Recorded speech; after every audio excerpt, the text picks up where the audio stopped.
All right, back with Eagle McMahon. Eagle, you got 2 Pro Tour wins this season, and it came at an earlier time than it did the previous year. Obviously, all hard fought. We're at about the halfway point, so that's a pretty good stat. How you feeling so far about kind of the first half of the year? Yeah, I mean, if we were to end the year right now, I'm not going to say I would be content, but it wouldn't be the worst year ever. So, I'm very happy to have 2 Pro Tour wins, and every other event I finished in the top 10. So, it's halfway through the season, I'm pretty content with the stats I have so far. And that halfway through the season doesn't yet include any Oregon events. I know the love you have for playing disc golf in this part of the country. So, just talk a little bit about that, and does this course that we're playing this weekend kind of match up to that vibe that I know you love so much?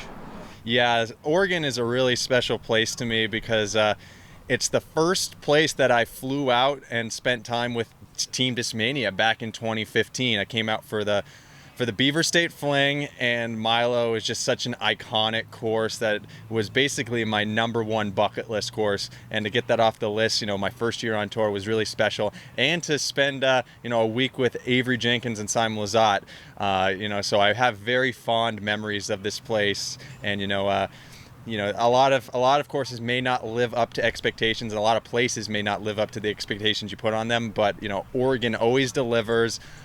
These massive trees, these monolithic mountains. It's just a really cool place to play, and just the quality of disc golf.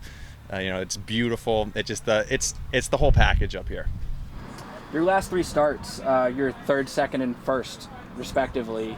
This is a really good trend at a really good time of year. What's clicking for you? I think it's a little bit the type of course we're playing, but I've also dialed in some of the discs in my bag. A lot of the courses right now we're playing are just really, really far. So I have my long range roller, my long range sidearm.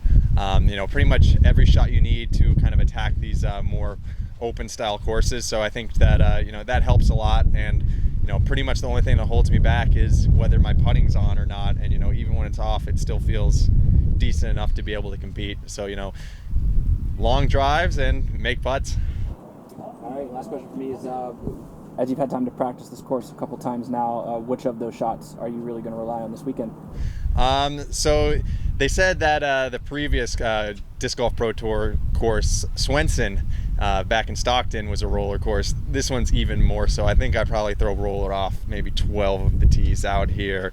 So, I'm just trying to chew up as much distance as I can, stay away from out of bounds, which there isn't a whole lot of it, at least off the tee out here. So it's really just about getting myself in position, and I really like the length of the course for my game. Hopefully my body holds up, but if my body holds up, I think I'll be doing all right. Eagle, Chris with Gatekeeper, a couple questions. To go off of that, you had the hot round on our coverage, round 1, which set the course record. Do you feel like a lot of your molds and shots are going to be used here? Yeah, I mean, pretty much my go-to disc is the DD3/Cloudbreaker, and I feel like that's the disc I'm going to be heavily relying on out here. Once I get down the fairway, a lot of the times you throw a DD3 or a Cloudbreaker as far as you can, and then the second shot you're doing the same thing. So having a lot of familiarity with those molds, I think, is going to be beneficial out here. Awesome. So if you finish up your final practice round, take us through kind of your night and your morning leading up to your first. Yeah, tonight, I'm hopefully going to go get some good food, swim in a river, get some cold therapy going.